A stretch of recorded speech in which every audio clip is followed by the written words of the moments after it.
जय हिंद साथियों, कैसे हैं आप सब।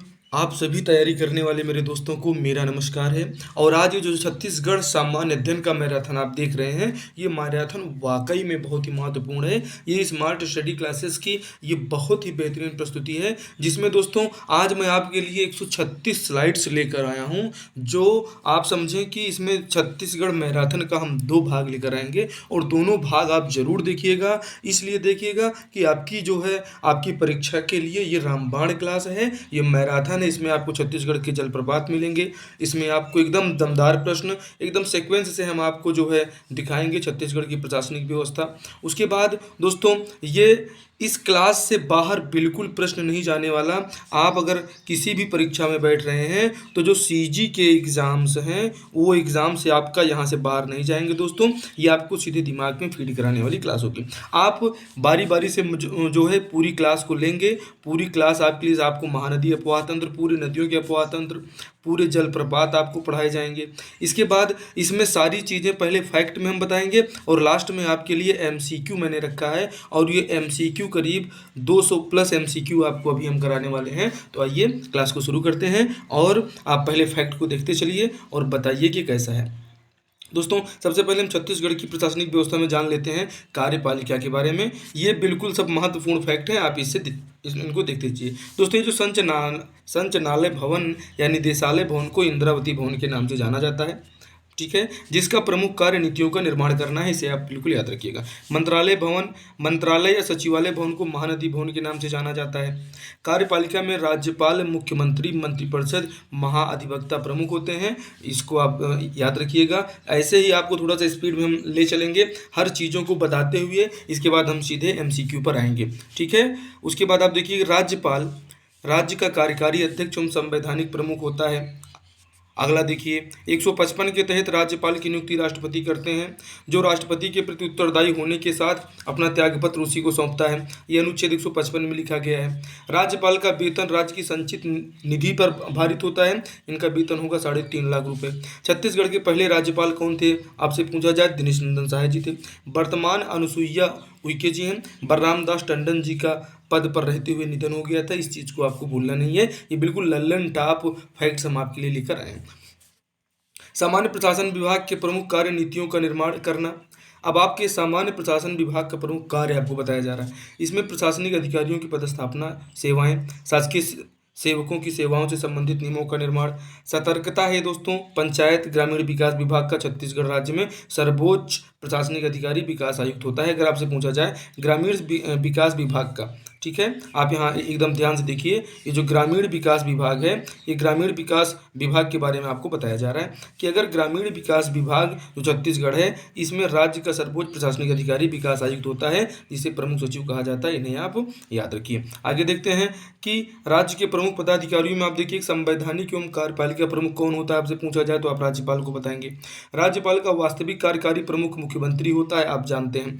न्यायपालिका जो प्रमुख मुख्य न्यायाधीश एवं विधानसभा का प्रमुख विधानसभा होता है। अगर आपसे पूछा जाए न्यायपालिका का प्रमुख कौन होता है, ठीक है, तो मुख्य न्यायाधीश होता है राज्यों में। और विधानसभा का प्रमुख पूछा जाए विधानसभा अध्यक्ष होता है। राज्य का सर्वोच्च, अगला देखिए, राज्य का सर्वोच्च प्रशासनिक अधिकारी या नौकरशाही प्रमुख मुख्य सचिव होता है। जी हाँ, बिल्कुल होता है, इन्हें आप याद रखिए। अगली साइड देखिए दोस्तों, ये मैराथन क्लास है, बोर बिल्कुल नहीं होना है, बहुत ही लंबी चलेगी। और आप अगर ये पूरी क्लास को देख लेते हैं तो निसंदेह आप जो है छत्तीसगढ़ के जो 75 नंबर हैं वो आप लेकर आएंगे, ठीक है। किसी भी परीक्षा में बैठेंगे, ये सभी परीक्षाओं के लिए रामबाण क्लास होने वाली है। अब आपसे पूछा जाए राज्य का सर्वोच्च पुलिस अधिकारी कौन होता है, पुलिस महानिदेशक होता है। राज्य का सर्वोच्च विधि अधिकारी महाधिवक्ता होता है।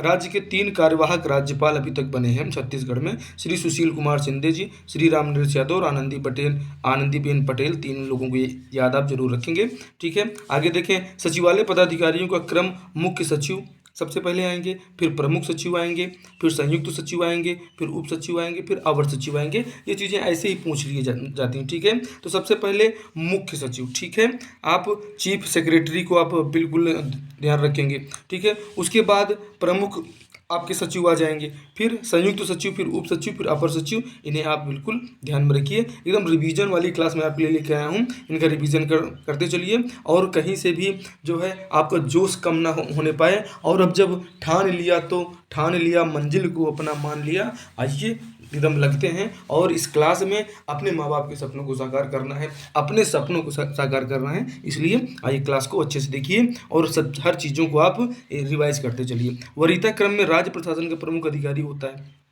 कौन? मुख्य सचिव। ठीक है, राज्य का सर्वोच्च प्रशासनिक अधिकारी है कौन? मुख्य सचिव। मुख्य सचिव पद का सृजनकर्ता कौन थे दोस्तों? लॉर्ड बेलेजली थे मुख्य सचिव पद सृजनकर्ता। और 1799 ईस्वी में लॉर्ड बेलेजली ने किया था। वर्तमान में मुख्य सचिव की नियुक्ति मुख्यमंत्री द्वारा की जाती है, इसे आपको याद रखना है। छत्तीसगढ़ राज्य के प्रथम मुख्य सचिव अरुण कुमार थे तथा वर्तमान में 12वें क्रम पर अमिताभ जैन जी हैं छत्तीसगढ़ के मुख्य सचिव, इन्हें आप याद रखिएगा। दोस्तों मुख्य सचिव की अगर भूमिका से आपसे बात किया जाए, मुख्य सचिव से संबंधित महत्वपूर्ण तथ्य, मुख्य सचिव की जो भूमिका है वह मंत्रिमंडल का सचिव होता है। मुख्य सलाहकार समस्त सचिवों का मुख्य होने के साथ समस्त लोक सेवकों का मुखिया होता है। मुख्य सचिव के बारे में हमने आपको बताया। अगले पॉइंट की तरफ बढ़ते हैं। प्रशासनिक ढांचे से मुख्य सचिव जो है मस्तिष्क माना जाता है। प्रशासनिक ढांचे में मुख्य सचिव जो होता है ये मस्तिष्क माना जाता है राज्यों में। ठीक है, राज्य में मुख्य सचिव केंद्र के कैबिनेट एवं कार्मिक सचिव के समान होता है। राज्य प्रशासन नीति निर्माण हेतु विभिन्न विभागों के मध्य समन्वय कार्य करता है। कौन करता है? ये मुख्य सचिव से संबंधित महत्वपूर्ण तथ्य, इसे आप जरूर याद रखिएगा। मुख्य सचिव की क्या भूमिका है? वह मंत्रिमंडल का सचिव होता है जी, मुख्य सलाहकार भी होता है। समस्त सचिवों का मुख्य होने के साथ समस्त लोक सेवकों का मुखिया होता है आपका मुख्य सचिव। आगे देखेंगे तो प्रशासनिक ढांचे में मुख्य सचिव जो है मस्तिष्क माना जाता है। ये मस्तिष्क आप जिसे ब्रेन कहते हैं। ठीक है, राज्यों में मुख्य सचिव केंद्र के कैबिनेट एवं कार्मिक सचिव के समान होता है, इसे आप याद रखिएगा। मुख्य सचिव का पदानुक्रम पूछें ये किनके बराबर होते हैं, तो मुख्य सचिव जो होते हैं केंद्र में कैबिनेट जो होती है, कैबिनेट और कार्मिक सचिव के समान होता है ये आपका मुख्य सचिव। राज्य प्रशासन में नीति निर्माण हेतु विभिन्न विभागों के मध्य समन्वय का कार्य करता है कौन? आपका मुख्य सचिव। आप इन्हें याद रखिए। आगे देखिए, मुख्य सचिव का विशेषाधिकार यह होता है कि राज्य सचिवालय के प्रशासन में मंत्रिमंडल को जाने वाली सभी मुख्य सचिव के अवलोकन उपरांत ही जाएंगी। ठीक है, क्या जाने वाली भैया? तो यहाँ पे फाइल जाने। ठीक है, मुख्य सचिव का विशेषाधिकार यह होता है कि राज्य सचिवालय प्रशासन में मंत्रिमंडल को जाने वाली सभी प्रमुख फाइलें मुख्य सचिव के अवलोकन उपरांत ही जाएंगी। पहला पॉइंट ये याद रखिएगा। भारत सरकार के सभी सचिवों के वार्षिक सम्मेलन की अध्यक्षता मंत्रिमंडल सचिव या कैबिनेट सचिव द्वारा किया जाता है, इन्हें भी आपको याद रखना है। ठीक, आगे बढ़ते हैं। देखिए, जिलाधीश या डिस्ट्रिक्ट कलेक्टर, अब हम सीधे देख रहे हैं जिलाधीश राज्यों में। ठीक है, अभी जो आपका जिले में कौन होता है? जिले में जिलाधीश होता है, आप सभी लोग इसको जानते हैं, जिले में जिलाधीश होता है। जिलाधीश या डिस्ट्रिक्ट कलेक्टर का पद का प्रावधान अनुच्छेद 233 में किया गया है। जो आपके डीएम साहब हैं इनके पद का प्रावधान अनुच्छेद 233 में हमारे संविधान में किया गया है। दोस्तों, नायब तहसीलदार से कलेक्टर तक राजस्व आपदा प्रबंधन विभाग के अंतर्गत आते हैं, इन्हें आपको याद रखना है। इनके विभाग को राजस्व आपदा प्रबंधन विभाग कहा जाता है।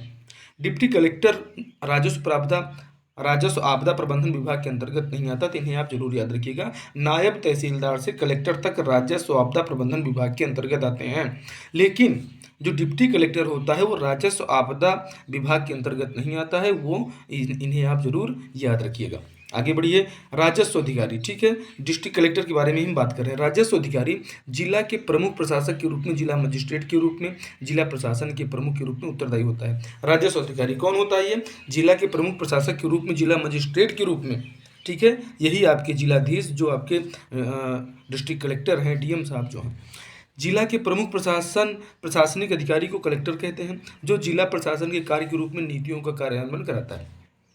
रैमजे मैकडोनाल्ड ने जिलाधीश की तुलना एक ऐसे कछुए से की थी जिसकी पीठ पर हाथी रूपी भारत सरकार खड़ी रहती है। ये रैमजे मैकडोनाल्ड के कथन थे, इन्हें आपको याद रखना है। कलेक्टर के बारे में एक चीज़ और बहुत महत्वपूर्ण है, जिला योजना समिति पूरे जिले के लिए एक विकास योजना का प्रारूप तैयार करवाता है। कौन तैयार कराता है? जो है आपका कलेक्टर तैयार कराता है। राज्य शहरी विकास अभिकरण के तहत शहरी क्षेत्र की गरीबी उन्मूलन की योजनाएं संचालित करवाता है। कौन? अभी कलेक्टर साहब। प्रभारी मंत्री जिला के विकास कार्यों का अनुश्रवण भी कलेक्टर ही करता है, इन्हें आप जरूर याद रखिएगा। ये बिल्कुल अब हम घुसते हैं सीधे छत्तीसगढ़ के भूगोल में, और छत्तीसगढ़ के भूगोल में हम देखते हैं कि आर्कियन शैल समूह का विस्तार संपूर्ण छत्तीसगढ़ में है। दोस्तों क्लास को अभी तक आपने लाइक नहीं किया है तो लाइक का बटन जरूर दबा दें और अपने दोस्तों में शेयर करें। और परीक्षा हाल में जाने से पहले, आप पीएससी की परीक्षा में बैठ रहे हैं, आप छत्तीसगढ़ के बाहर भी किसी भी परीक्षा में छत्तीसगढ़ के बाहर अगर आप भी इस वीडियो को देख रहे हैं तो छत्तीसगढ़ का मैराथन वीडियो, छत्तीसगढ़ की समस्त जानकारी आपको इस वीडियो में मिल जाएगी। दोस्तों आर्कियन शैल समूह की बात किया जाए तो आर्कियन शैल समूह का विस्तार संपूर्ण छत्तीसगढ़ में है। साथ ही यह सबसे प्राचीन तथा छत्तीसगढ़ के धरातलीय बनावट में प्रमुख है। कौन? आर्कियन शैल समूह का विस्तार संपूर्ण छत्तीसगढ़ में है। ये आर्कियन शैल समूह जो है आपके लिए इंपॉर्टेंट हो जाता है। धारवाड़ शैल समूह का निर्माण दोस्तों किससे होता है पूछा जाए तो ये आर्कियन चट्टानों के जलीय अपरदन से होता है धारवाड़ शैल समूह का निर्माण। ठीक है। और उसके बाद धारवाड़ शैल समूह पूर्वी बघेलखंड के पठार में बलरामपुर जिले के रामानुजगंज और वाड्रफ नगर तक विस्तारित है। धारवाड़ शैल समूह जो है ये धारवाड़ शैल समूह की बात है। लेकिन अगर यहीं आर्कियन शैल समूह की बात किया जाए तो पूरे छत्तीसगढ़ में है, लेकिन धारवाड़ शैल समूह जो है ये पूर्वी बघेलखंड के पठार में है। कहाँ? बलरामपुर जिले के रामानुजगंज और वाड्रफ नगर को आपको याद रखना है। क्लास कैसी लग रही है आप जरूर बताएं और कमेंट करके हमें अपने जो है अभी तक इसी क्लास का पीडीएफ चाहिए तो आप हमारे टेलीग्राम पर जाएं और स्मार्ट स्टडी क्लासेस लिखें, आपको मिल जाएगा। दोस्तों आप हिंदी, व्याकरण, इतिहास, कंप्यूटर, भूगोल, संविधान, सामान्य विज्ञान, भारतीय अर्थव्यवस्था, जर्नल स्टडी के सभी महत्वपूर्ण हिंदी व्याकरण अति महत्वपूर्ण क्लासेस चैनल पर चलाए जा रहे हैं। आप हमारे इस स्मार्ट स्टडी क्लासेस की मेहनत को देखिए और वो आपको जरूर सफलता दिलाने के लिए लगा हुआ है। कि कहने के लिए तो है दोस्तों कि हो चुका आगाज रण का, युग बदलने की तैयारी, और जीत उसी की होगी जिसका संघर्ष है जारी। तो बिल्कुल हारना नहीं है। आइए एक जोश के साथ में बैठिए और एक लंबी सांस लीजिए और फिर से हम लोग आगे बढ़ते हैं और स्मार्ट स्टडी क्लासेस की प्रस्तुति आप आगे बढ़िए। देखिए कि अगर आपसे पूछा जाए धारवाड़ शैल समूह का विस्तार छत्तीसगढ़ के मैदान में कहाँ कहाँ है तो कवर्धा, दुर्ग, बेमेतरा, बालोद, रायपुर, गरियाबंद, धमतरी, बलौदा बाजार के कसडोल व मुंगेली जिले सहित कवर्धा के पंडरिया जिले तक विस्तार पाया जाता है। धारवाड़ शैल समूह का कहाँ कहाँ विस्तार पाया जाता है? कवर्धा, दुर्ग, बेमेतरा, बालोद, रायपुर, गरियाबंद, धमतरी, ये सबको आप याद रखिएगा। और वर्तमान में 33 जिले हो गए हैं तो 33 जिलों के हिसाब से भी आपको दिमाग में बैठा के रखना है। छत्तीसगढ़ में भी वर्तमान में आज के डेट में 33 जिले हैं। ठीक है। अब वो देखिए दंडकारण्य क्षेत्र के बस्तर संभाग के जगदलपुर, भानु प्रतापपुर, दंतेवाड़ा, राजनांदगांव के मोला आदि क्षेत्रों में भी धारवाड़ शैल समूह का विस्तार पाया जाता है। तो आप दंडकारण्य के क्षेत्र में भी आप जो है धारवाड़ शैल समूह के विस्तार को देख पा रहे हैं। आगे देखते हैं गोंडवाना शैल समूह की तरफ हम लोग आ जाते हैं। गोंडवाना शैल समूह कैसे होता है? गोंडवाना शैल समूह का निर्माण नदियों के अवसादों के रूप में जमा वनस्पतियों एवं जीवों के अवशेष से होता है। इनका विस्तार सरगुजा बेसिन व बघेलखंड के पठारों तक पाया जाता है। गोंडवाना शैल समूह का विस्तार, इसे आप याद रखिएगा। अगला पॉइंट देखिए कि दक्कन ट्रेप शैल समूह का निर्माण दरारी ज्वालामुखी से निकलने बेसाल्ट युक्त लावा से हुआ है। आप इसको ध्यान से देखिए, दिमाग को आपको इधर उधर नहीं ले जाना है, बिल्कुल निगाह स्क्रीन पर गड़ाए रखिए। इनका विस्तार मैकल पर्वत श्रेणी के पूर्वी भाग, कोरबा, कवर्धा, सरगुजा, जसपुर आदि में पाया जाता है। किसका? दक्कन ट्रेप शैल समूह का निर्माण किससे होता है तो दरारी ज्वालामुखी से होता है। ठीक है। गोंडवाना शैल समूह का निर्माण किससे होता है तो नदियों के अवसादों से होता है। ये चीजें आपको हम जो बता रहे हैं वो ऐसी थोड़ी ना बता रहे हैं, ये इसीलिए बता रहे हैं कि आप गोंडवाना शैल समूह को देख रहे हैं, नदियों के अवसादों से इनका निर्माण हो रहा है। दक्कन ट्रेप शैल समूह का निर्माण दरारी ज्वालामुखी से हो रहा है। ऐसे पढ़ते हुए भागते हुए मत चलिए। और इसमें देखिए कि दक्कन ट्रेप शैल समूह का निर्माण दरारी ज्वालामुखी से निकले बेसाल्ट युक्त लावा से हुआ है। इस लावा को भी याद रखना है। अब इसके दक्कन ट्रेप शैल समूह का अगर हम देखें कि विस्तार कहाँ कहाँ तक है तो ये मैकल पर्वत श्रेणी के पूर्व, मैकल पर्वत श्रेणी मतलब जैसे आप कवर्धा में चिल्पी घाटी से अंदर घुसना चालू करेंगे, ये मैकल पर्वत श्रेणी आपको वहाँ से छत्तीसगढ़ में आपको मिल जाएगी। तो ये यहाँ से लेके आपके कोरबा तक जो है सरगुजा, जसपुर आदि भागों में पाई जाती है। इन्हें आपको याद रखना है। ठीक है। आगे देखिए कि छत्तीसगढ़ में टर्सरी व क्वार्टरी क्रम के शैल समूह नहीं पाए जाते। पूछ लिया जाता है छत्तीसगढ़ में किस क्रम के शैल समूह नहीं पाए जाते हैं तो आपको वहाँ पे दक्कन ट्रेप भी दिया रहेगा, जो कि दक्कन ट्रेप पे आपने देखा। गोंडवाना शैल समूह भी आपको दिया रहेगा। आपको दंडकारण्य क्षेत्र में जो पाया जाता है आपका धारवाड़ शैल समूह, ये भी दिया रहेगा।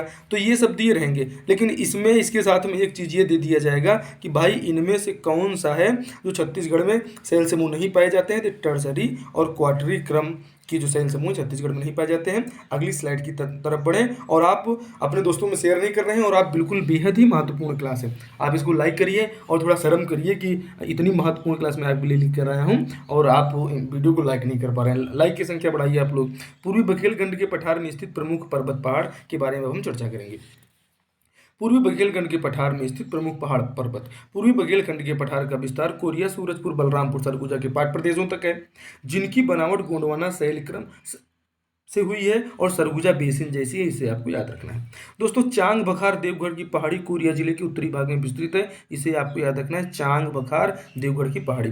देवगढ़ की पहाड़ियाँ छत्तीसगढ़ राज्य के बघेलखंड पठार के भौतिक प्रदेश का हिस्सा है, इन्हें आप याद रखिएगा। पूछ लिया जाता है छत्तीसगढ़ राज्य के बघेलखंड पठार के भौतिक प्रदेश का हिस्सा निम्न में से कौन सी पहाड़ी नहीं है, तो आपको याद रखना है कि देवगढ़ की पहाड़ी है, इसलिए इसे आप जरूर दिमाग में बैठा के रखिए। अब आप देख रहे हैं पूर्वी बघेलखंड का विस्तार कहाँ कहाँ मिला, तो कोरिया, सूरजपुर, बलरामपुर, सरगुजा के पाट प्रदेशों तक है। अब पूर्वी बघेलखंड पठार की बनावट की बात किया जाए तो ये गोंडवाना शैलक्रम और सरगुजा बेसिन जैसी पूर्वी बघेलखंड की बनावट है।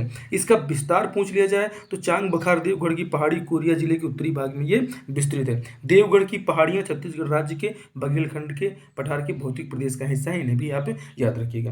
दोस्तों, पूर्वी बघेलखंड के पठार में स्थित प्रमुख पहाड़ों पर हम देख रहे हैं जो है कि ये प्रमुख पहाड़ कौन कौन से हैं। तो ये प्रमुख पहाड़ हैं दोस्तों, कैमूर पर्वत जिला कोरिया जिले में है। ठीक है, आपसे पूछा जाए कैमूर पर्वत श्रृंखला कहाँ पाई जाती है, तो ये छत्तीसगढ़ के बिल्कुल ऊपर में, जो आप चलेंगे तो कोरिया जिले में आपको मिल जाएगा। इसमें ये विंध्याचल पर्वत है। ठीक है, कौन सा पर्वत है, विंध्याचल पर्वत है। विंध्याचल पर्वत को आपको भूलना नहीं है। विंध्याचल पर्वत श्रेणी का भाग है कौन, कैमूर पर्वत श्रृंखला जो है ये विंध्याचल पर्वत श्रेणी का भाग है, इसे आप जरूर याद रखिए। ठीक है, इन्हें आप बिल्कुल दिमाग में बैठा कर ही रखना है, भूलना इसको तनिक भी नहीं है। ओके, अब आगे हम बढ़ते हैं। रामगढ़ की पहाड़ी कहाँ स्थित है पूछा जाए तो सरगुजा में स्थित है, बिल्कुल दिमाग में बैठाइए, अच्छे से याद करिए। सतपुड़ा पर्वत श्रेणी का भाग है जो महाकवि कालिदास ने मेघदूत की रचना यहीं पर की थी, और इसी मेघदूत का जो छत्तीसगढ़ी में अनुवाद है मुकुटधर पांडे द्वारा किया गया है, इसे आपको भूलना नहीं है। ठीक है, तो कैमूर पर्वत श्रृंखला कोरिया जिले में है। यह विंध्याचल पर्वत श्रेणी का भाग है कैमूर पर्वत। रामगढ़ की पहाड़ी पूछा जाए कहाँ पर है, तो रामगढ़ की पहाड़ी सरगुजा में स्थित है, जो सतपुड़ा पर्वत श्रेणी का भाग है, बहुत ही महत्वपूर्ण है। रामगढ़ की पहाड़ी किसका भाग है, सतपुड़ा पर्वत श्रेणी का। कैमूर पर्वत श्रृंखला किसका भाग है, विंध्याचल पर्वत श्रेणी का भाग है। इन दोनों चीजों को आपको याद रखना है। और पूछ लिया जाए कि बहुत ही महत्वपूर्ण रचना मेघदूत जो है, इसकी रचना किसने किया है, तो महाकवि कालिदास जी ने किया है, बार बार आपको बता रहा हूं, और जिसका छत्तीसगढ़ी में अनुवाद जो है मुकुटधर पांडे ने किया है, इन्हें आप याद रखिए। आगे बढ़ते हैं। सीता लेखनी की पहाड़ी पूछा जाए आपसे कहां पर है, तो सीता लेखनी की पहाड़ी सूरजपुर जिले में स्थित है। भारत के संदर्भ में छत्तीसगढ़ प्रायद्वीपीय उच्च भूमि भू आकृति प्रदेश के अंतर्गत आता है। कौन, भारत के संदर्भ में जो छत्तीसगढ़ प्रायद्वीपीय उच्च भूमि है, ये भू आकृतिक प्रदेश के अंतर्गत आता है। यहाँ का अधिकतर क्षेत्र पठारों के अंतर्गत आता है, इसे आप जरूर दिमाग में बैठा के रखिए। आपसे पूछ लिया जाए जैव भौगोलिक दृष्टि से छत्तीसगढ़ राज्य दक्कन जैव क्षेत्र के अंतर्गत आता है। ये प्रश्न पूछा जाता है कि जैव भौगोलिक दृष्टि से छत्तीसगढ़ राज्य किस जैव क्षेत्र के अंतर्गत आता है, तो दक्कन जैव क्षेत्र के अंतर्गत आता है, इसे आप जरूर याद रखिएगा। और एक बार लंबी सांस लीजिए और जो है अपने दिमाग को लगाइए, और एक बार फिर से आश्वस्त होइए कि अब की बार तो अपने सपने को साकार करना है, और बोर मत होइए। ये क्लास आपके लिए बेहद ही महत्वपूर्ण है, और अंतिम तक अगर आपने देखा हमारे सभी MCQs को सॉल्व किए, ये सॉल्व किए, तो निसंदेह सफलता आपके कदमों में होगी। ठीक है, आइए देखिए, सीता लेखनी की पहाड़ी कहाँ है, सूरजपुर जिले में स्थित है। भारत के संदर्भ में छत्तीसगढ़ प्रायद्वीपीय उच्च भू आकृतिक प्रदेश का हिस्सा है, इसे आप देख चुके हैं। जैव भौगोलिक दृष्टि से छत्तीसगढ़ राज्य क्षेत्र के अंतर्गत आता है, इन्हें आपको याद रखना है। अब आते हैं महानदी बेसिन छत्तीसगढ़ का मैदान। ठीक है, इसको हम देखते हैं। इसका निर्माण दोस्तों कडप्पा क्रम और शादी क्रम की चट्टानों से है। इसका विस्तार बिलासपुर, रायपुर, दुर्ग संभाग तक है। किसका, महानदी बेसिन, और छत्तीसगढ़ का जो मैदान है,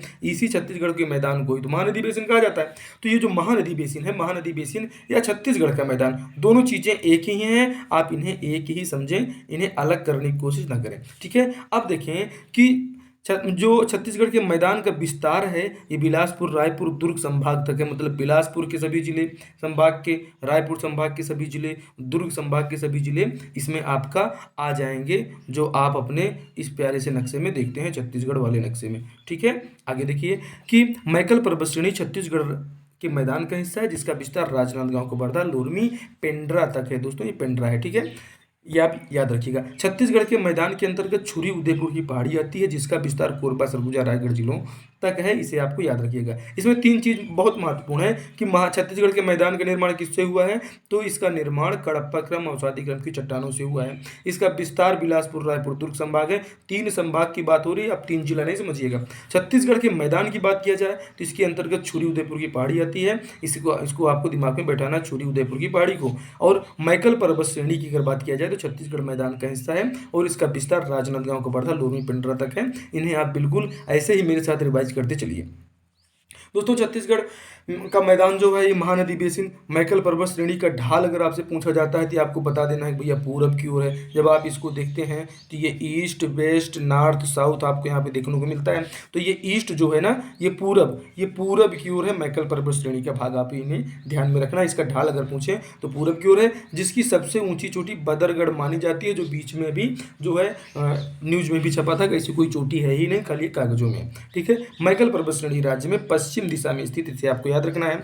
जो सतपुड़ा पर्वत श्रेणी का भाग है, तो मैकल पर्वत श्रेणी किसका भाग है, इसे भी आपको दिमाग में बैठाना है। इसी के कारण कबीरधाम जिला वृष्टि छाया क्षेत्र में आता है। तो कबीरधाम जिला वृष्टि छाया क्षेत्र में किस कारण से आता है? तो मैकल पर्वत श्रेणी स्थित होने के कारण, क्योंकि ये इसके पश्चिमी दिशा में स्थित है, इसलिए इसे वृष्टि छाया प्रदेश में इसे माना गया है। महानदी बेसिन की ओर बात करें दोस्तों, तो मैकल पर्वत श्रेणी जो है ये शिवनाथ नदी, बेनगंगा नदी के मध्य जल विभाजक का कार्य करती है। मैकल पर्वत श्रेणी के बारे में ये बेहद ही महत्वपूर्ण, एकदम स्टार इसमें लगाइए, एकदम रेड करके रख लीजिए कि एकदम स्टार वाले प्रश्न है, ये आने हैं, ललन टॉप प्रश्न है। साथ ही महानदी बेसिन को ऊपरी नर्मदा बेसिन से अलग करती है। कौन अलग करती है? तो मैकल पर्वत श्रेणी शिवनाथ और बेनगंगा के मध्य जल विभाजक का कार्य भी करती है। साथ ही महानदी बेसिन को ऊपरी नर्मदा बेसिन से अलग करती है। अब इसे आप भूल नहीं पाएंगे दोस्तों। यहाँ पर मैकल पर्वत श्रेणी में ये और छत्तीसगढ़ का मैदान जो है, इस मैदान में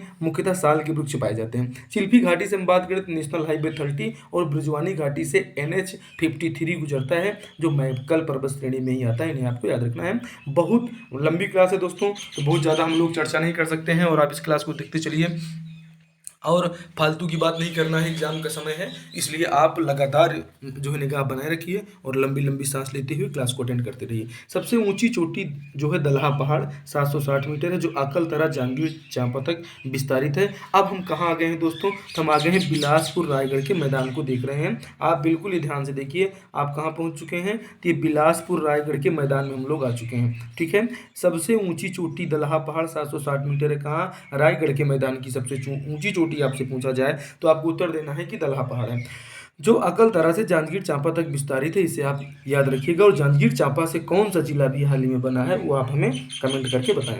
सिहवा पर्वत का प्राचीन नाम आपसे पूछा जाता है तो आपको बताना है सुक्तिमती पर्वत था। यहीं पर श्रृंगी ऋषि का आश्रम भी स्थित है, इसे आपको याद रखना है। महानदी का उद्गम अगर देखा जाए तो यही सिहवा पर्वत है। ये सिहवा पर्वत कहाँ? धमतरी में स्थित है। और हमने देखा कि कई सारे लोग जो है इसको रायपुर में बताते हैं, ऑनलाइन कोचिंग क्लासेस वाले, तो कृपया इसको रायपुर में ना बताएं।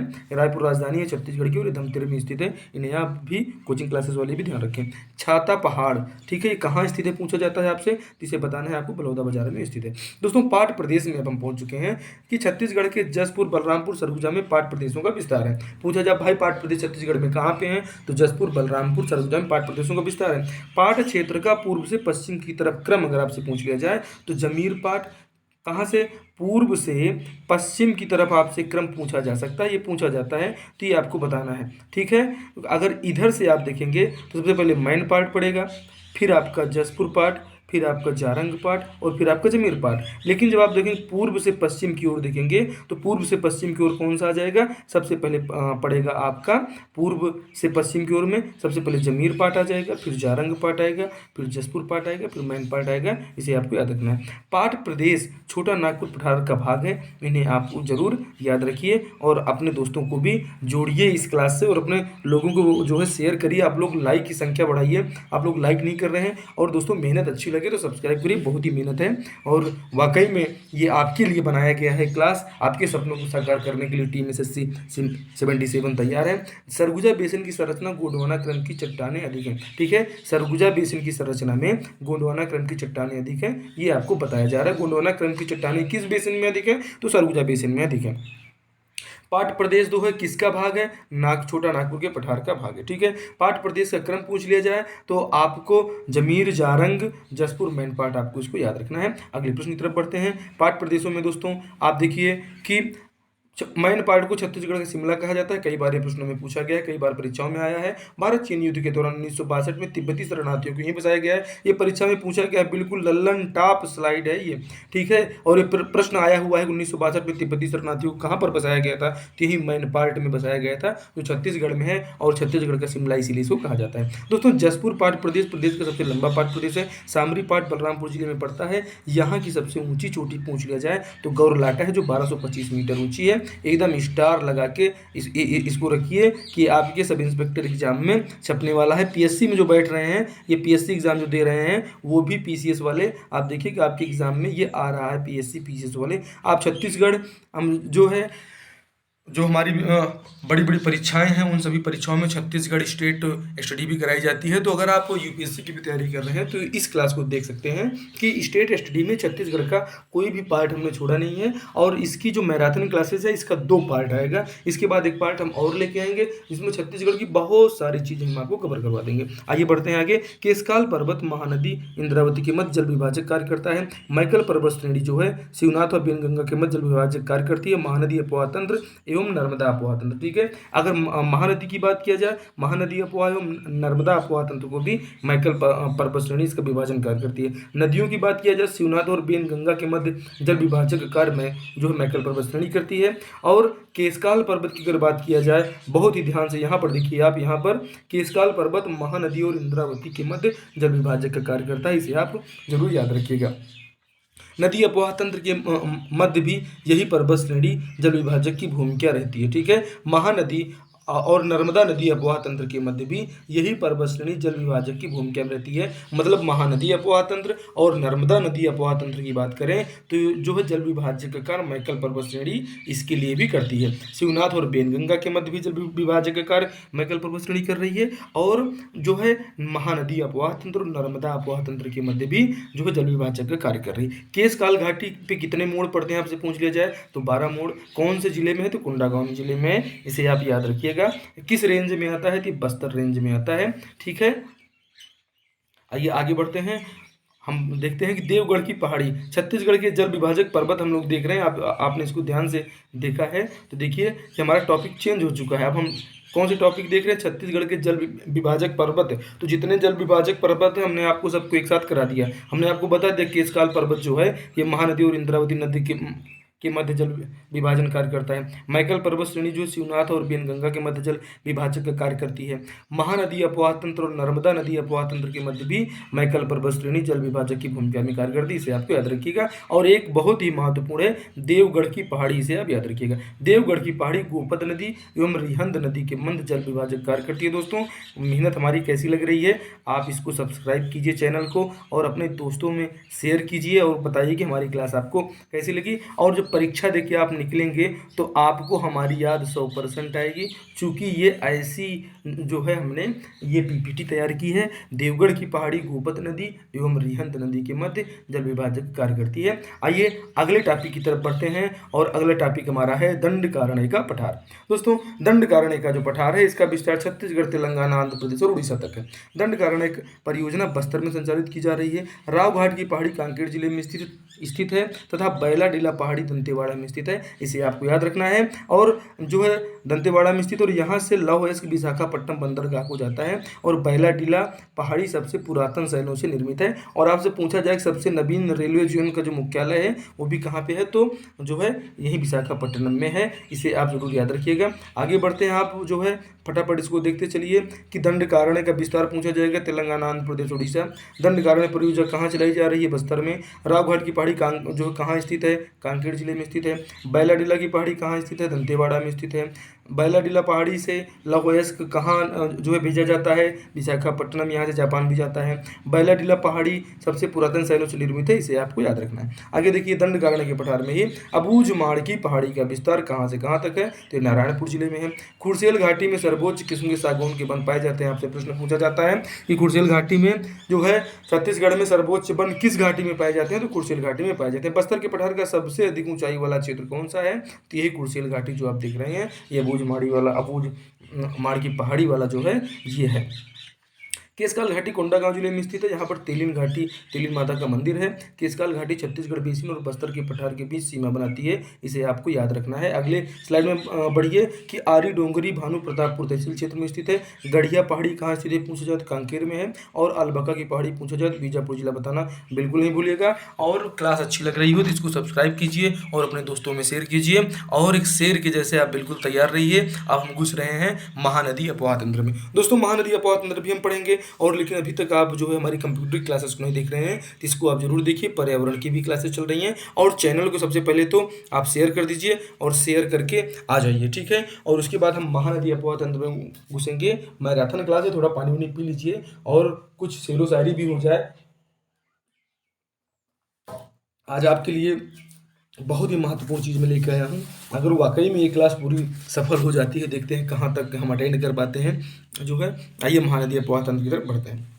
दोस्तों, महानदी अपवाह तंत्र जो है ये मध्य छत्तीसगढ़ में विस्तारित है, जिसका ढाल पूर्व की ओर है। महानदी अपवाह तंत्र का महानदी का उद्गम धमतरी जिले में स्थित सिहवा पर्वत के परसिया नामक स्थान से होता है। विसर्जन जो इसका होता है कटक उड़ीसा के निकट बंगाली खाड़ी में होता है। यह छत्तीसगढ़ की सबसे लंबी नदी है। कौन सी महानदी की अगर बात किया जाए तो छत्तीसगढ़ की सबसे लंबी नदी है, इन्हें आपको याद रखना है। महानदी अपवाह तंत्र का विस्तार जो है जो और ढाल पूछा जाता है तो मध्य छत्तीसगढ़ में विस्तारित है। और ढाल पूछा जाए महानदी अपवाह तंत्र का तो आपको बताना है कि इसका ढाल भी कहाँ है, पूर्व की ओर है, ठीक है। आगे बढ़िए, छत्तीसगढ़ की सबसे लंबी नदी भी है। महानदी अपवाह तंत्र की बात करें दोस्तों तो महानदी पर जो है महानदी के तट पर राजिम, गरियाबंद, सिरपुर, महासमुंद, पलारी, बलौदा बाजार, शिवरीनारायण, चंद्रपुर, जांजगीर चांपा इतनी जगह स्थित है महानदी के तट पर। यह सब आपसे पूछा जाता है कि जो है गरियाबंद जो है किन नदियों के तट पर है, महानदी के तट पर। सिरपुर किस नदी के तट पर है, महानदी के। महासमुंद, पलारी, बलौदा बाजार, शिवरीनारायण, चंद्रपुर जिला चंद्रहासिनी देवी का मंदिर भी आपको याद रखना है। महानदी का प्राचीन नाम आपसे पूछा जाता है, आपको बताना है कनक नंदिनी था। सतयुग में वायु पुराण में इसे नीलोत्पला कहा गया है। द्वापर युग में स्कंद पुराण में इसका उल्लेख मिलता है महानदी का, जहाँ इसको चित्रोत्पला कहा गया है। द्वापर युग में कहाँ वर्णन मिलता है महानदी का आपके छत्तीसगढ़ वाली का, तो स्कंद पुराण में मिलता है। सतयुग में कौन से पुराण में महानदी का वर्णन मिलता है, नीलोत्पला नाम से वायु पुराण में मिलता है। महानदी का प्राचीन नाम और क्या है, कनक नंदिनी है। कनक नंदिनी, नीलोत्पला और चित्रोत्पला आपको याद रखना है। नीलोत्पला वायु पुराण सतयुग में, द्वापर में ये जो है चित्रोत्पला। देखो ये नदियां हैं, जितने भी प्राकृतिक चीज़ें हैं, नदियां, पेड़, पहाड़, पौधे हैं, लेकिन हम आप लोग धर्म के मामले में इतना परेशान होते जा रहे हैं कि हमेशा जो है छोटे छोटे देश, मोटे मोटे देश बनते जा रहे हैं। रसिया यूक्रेन वार आप जो है देख ही रहे होंगे, ठीक है। आइए हम लोग अपने क्लास की तरफ ध्यान केंद्रित करते हैं। बहुत लंबी क्लास है और ये क्लास वो आपने पूरा कर लिया, आप एकदम जोश जज्बे से पानी लेकर बैठ जाइए और क्लास को अटेंड करिए, छोड़ना नहीं क्लास को। महानदी का अन्य नाम ऋषितुल्या, ठीक है। छत्तीसगढ़ की गंगा, छत्तीसगढ़ की जीवन रेखा भी कहा जाता है। महानदी का ऋषितुल्या किसे कहा जाता है, महानदी को कहा जाता है। छत्तीसगढ़ की गंगा पूछा जाए किसे कहा जाता है, महानदी को कहा जाता है। छत्तीसगढ़ की जीवन रेखा भी पूछा जाए महानदी कहा जाता है। दोस्तों, राजिम जो है कहाँ स्थित है, गरियाबंद में स्थित है। इसे पूछा जाए कहाँ है तो महानदी, पैरी, सोरुण, इन तीन नदियों के संगम पर है। कौन आपका जो है राजिम, गरियाबंद। राजिम कहाँ है, गरियाबंद में है।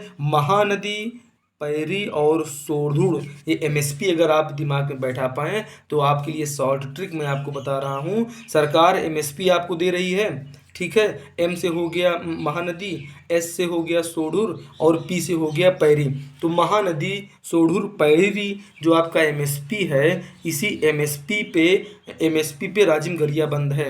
आप क्या याद रखेंगे, एमएसपी आप याद रखिएगा। राजिम, गरियाबंद जो है किन नदियों के संगम पर है, तो आप उसे सीधे बता दीजिए भैया एमएसपी पे है। महानदी, सोढ़ुर और पैरी, अब आप इसे भूल नहीं पाएंगे। ये आपका महानदी हो गई, ये आपका सोढ़ुर हो गई और ये आपका पैरी नदी हो गई। इन तीनों को आप जरूर ध्यान में रखिए। महानदी, जो है, ठीक है, महानदी पैरी सोढुर एमएसपी पर गरियाबंद स्थित है, इसे आप याद रखिएगा। अब पूछा जाए शिवरी नारायण कहाँ है, तो शिवरी नारायण जांजगीर चांपा में है। ये किस पे है भैया, तो ये महानदी, शिवनाथ और जोंक पे है, ठीक है, ठीक है, आप इसे याद रखिएगा। लोग एसएमएस करते हैं ना, तो एसएमजे आप इसको कर लीजिए, ठीक है, एसएमजे से आप याद रखिएगा। शिवरी नारायण जो जांजगीर चांपा में है, ये महानदी, ठीक है, शिवनाथ नदी और जोंक, ठीक है, महानदी शिवनाथ जोंक, महानदी शिवनाथ जोंक, एमएसजी आप इसके लिए याद रखिए और एमएसपी आप इसके लिए याद रखिए।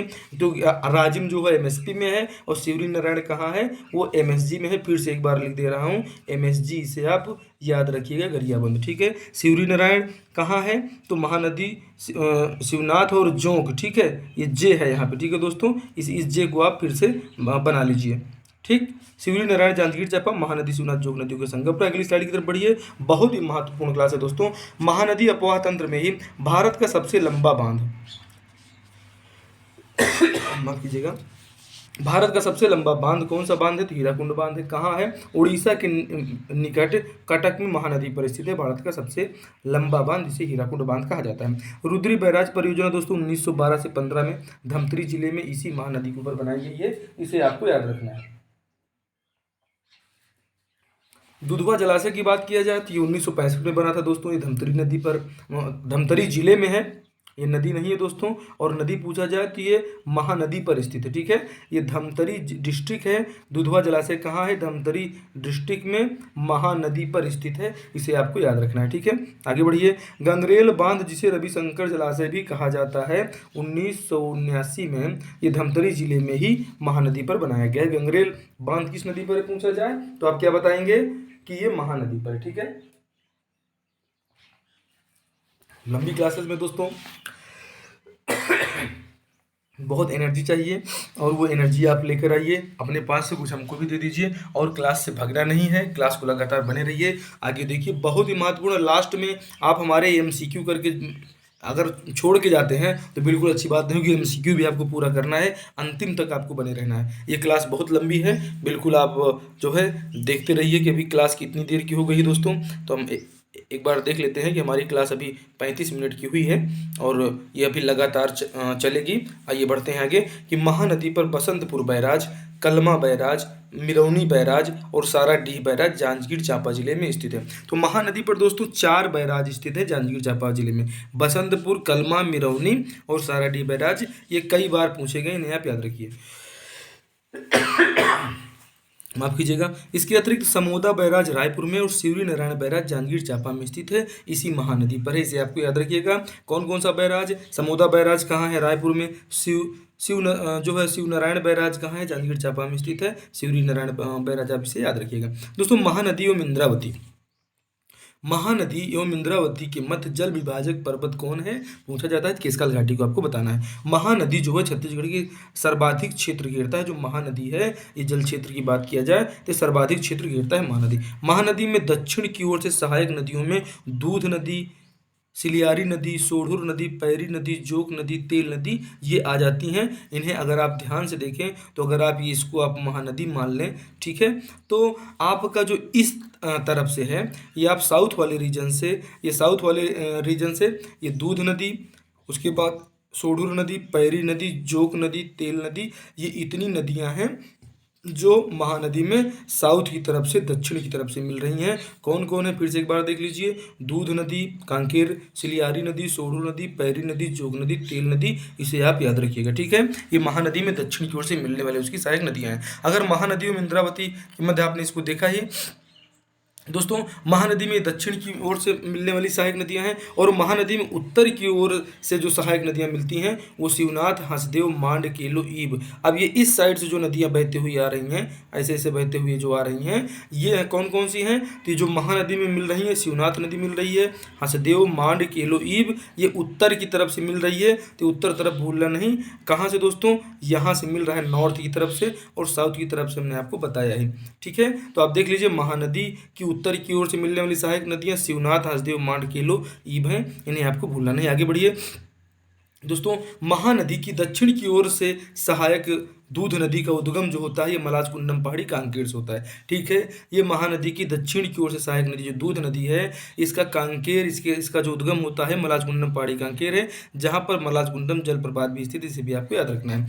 माडम चिल्ली जलाशय 1923 में धमतरी जिले में बनाया गया, वहीं पर स्थित है। सोढ़ुर नदी का उद्गम बात किया जाए तो नवरंगपुर से हुआ है, जो उड़ीसा के कोरापुट जिले में स्थित है। नवरंगपुर, आपको इसको भूलना नहीं है। ठीक है, आगे बढ़ते हैं। अगली स्लाइड बेहद ही महत्वपूर्ण है दोस्तों। महानदी पर हम आ जाते हैं। माफ कीजिएगा। सोढ़ुर परियोजना 1979 से 80 में धमतरी में विश्व बैंक की सहायता से बनाया गया है। ठीक है, ये विश्व बैंक की सहायता से सोढ़ुर परियोजना संचालित की जा रही है। कौन से जिले में संचालित की जा रही है, यदि आपसे पूछ लिया जाए तो आप बिल्कुल बताएंगे कि विश्व बैंक की सहायता से धमतरी जिले में संचालित की जा रही है। महानदी की दक्षिण की ओर से मिलने वाली सहायक नदी पैरी का उद्गम भाद्रगढ़ पहाड़ी बिंद्रा नवागढ़ तहसील जिला गरियाबंद से हुआ है, जो राजिम के समीप महानदी में मिल जाती है। तेल नदी का उद्गम की बात किया जाए तो देवभोग तहसील गरियाबंद से हुआ है तेल नदी का उद्गम। और पैरी नदी उद्गम कहाँ से हुआ है तो भाद्र पहाड़ी बिंद्रा नवागढ़ तहसील जिला गरियाबंद से हुआ है। इसे आप याद रखिएगा। बेहद ही महत्वपूर्ण क्लास है। यूट्यूब में छत्तीसगढ़ में ऐसी क्लास आपको नहीं मिलेगी। एक जो है पार्ट आपको पढ़ा देंगे और उसके बाद बोलेंगे कि नहीं अब ये प्रमोशन बैच था, अल्लाह ये फीस पेमेंट कीजिए। ये बिना फीस के फ्री आप कास्ट बैच है, आप इसको पूरा देख लेते हैं तो वाकई में कह रहे हैं भाई साहब, छत्तीसगढ़ तो आपका तैयार हो ही गया अगर ये पूरा वीडियो 2 बार आपने देख डाला तो। आइए देखते हैं कि महानदी की उत्तर की ओर से सहायक नदी शिवनाथ का उद्गम गोडरी गांव गढ़चिरौली महाराष्ट्र से हुआ है। ठीक है, महानदी का उत्तर की ओर से सहायक नदी शिवनाथ का उद्गम कहाँ हुआ जाए पूछा जाए तो ये महाराष्ट्र से हुआ है, एमएच से। जो महानदी की सबसे बड़ी सहायक नदी है, कौन महानदी की सबसे बड़ी सहायक नदी है शिवनाथ नदी। शिवनाथ नदी का उद्गम कहाँ होता है, ये गोंडरी गांव गढ़चिरौली महाराष्ट्र आई है। शिवनाथ नदी की कुल लंबाई 290 किलोमीटर है, जो छत्तीसगढ़ में बहने वाली सबसे लंबी नदी है। इसकी लंबाई भी पूछ लिया जाता है। शिवनाथ नदी के तट पर कौन कौन से जो है शहर बसे हुए हैं छत्तीसगढ़ के, आप जान लीजिए। दुर्ग बसा है, नांदघाट बेमेतरा है, मदगू द्वीप का बहुत ऐतिहासिक महत्व है, मुंगेली में है, बलौदा बाजार स्थित सोमनाथ प्रमुख स्थल है जो शिवनाथ नदी के तट पर स्थित है। इन्हें आप याद रखिएगा दोस्तों। अब इनकी सहायक नदियां जो हैं उनके बारे में देखेंगे कि महानदी की अगर उत्तर की ओर से सहायक नदियों की बात किया जाए, ये महानदी है। और महानदी में ये जो नॉर्थ की तरफ से मिल रहे हैं, तो इसमें दोस्तों उत्तर की तरफ से आप किया जाए कि ये शिवनाथ नदी के तट पर ये चीज़ें बसी हुई हैं। और आप देख रहे हैं इसका उद्गम भी आपने देख ही लिया है। शिवनाथ नदी के तट पर दुर्ग, नांदघाट, बेमेतरा, मदगू द्वीप ये सब बसे हुए हैं दोस्तों।